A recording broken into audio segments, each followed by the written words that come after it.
हाय, मी सुविधा. जसं काल मी तुम्हाला सांगितलं होतं, मी मक्याचं काहीतरी पदार्थ बनवणार आहे. तर मी बनवत आहे कॉर्न चॅट. इथे कढईमध्ये मी थोडंसं तेल गरम केलं आहे, त्याच्यामध्ये कांदा टाकला आहे, हिंग टाकला आहे आणि कांदा थोडासा परतवल्यानंतर त्याच्यामध्ये आमचा मसाला टाकला आहे, कारण का आम्हाला स्पायसी आवडतं. आणि एव्हरेस्टचा चॅट मसाला टाकला आहे. चॅट मसाल्याची क्वांटिटी थोडी मी जास्त टाकली आहे, कारण का त्याच्यामुळे चटपटीत जो टेस्ट येतं ना, ते छान वाटतं. आणि मीठ टाकले चवीनुसार. हवे तेवढे कॉर्न टाकलेत, मक्याचे दाणे. आणि मग त्याला व्यवस्थित परतवून घेऊन 10 मिनटं एकदम बारीक फ्लेमवरती शिजवून दिले. आणि त्याच्यानंतर मिक्स वगैरे केलं व्यवस्थित. आणि तुम्ही बघू शकता इथे मस्तपैकी कॉर्न चॅट रेडी झालेला आहे. दुपारचा 1 वाजलाय आणि अजून जेवणाचा अजिबात पत्ता नाही आहे, कारण का आमच्या किचनच्या बाल्कनीमध्ये कबुतरांनी खूप घाण करून ठेवली होती. म्हणून म्हटलं आज संडे आहे तर हे सर्व साफच करूया.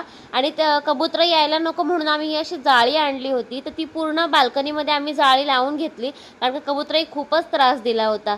दुपारी 3 वाजता जेवल्यानंतर थोडासा रेस्ट केला आणि मग संध्याकाळी गेलो मार्केटमध्ये, कारण का कांदे बटाटे टोमॅटो वगैरे भाजी सर्व घ्यायची होती त्याच्यासाठी. आणि पाऊस तर सारखा आज येऊन जाऊन करत होता. आज दिवसभर पावसाने खरंच खूप कंटाळा आणला होता.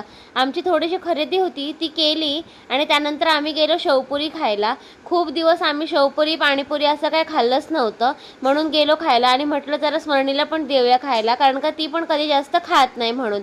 आणि आज फर्स्ट टाईम स्मरणीने पूर्ण प्लेट शेवपुरीची खाल्ली आहे आणि तिला खूप आवडली.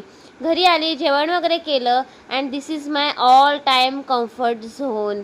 आणि त्यांचं लक्ष नव्हतं मी शूट करत होती ती, पण लक्ष गेल्यावर त्यांचे एक्सप्रेशन तर बघा. आणि मला सांगतात ही व्हिडिओ टाकू नको म्हणून.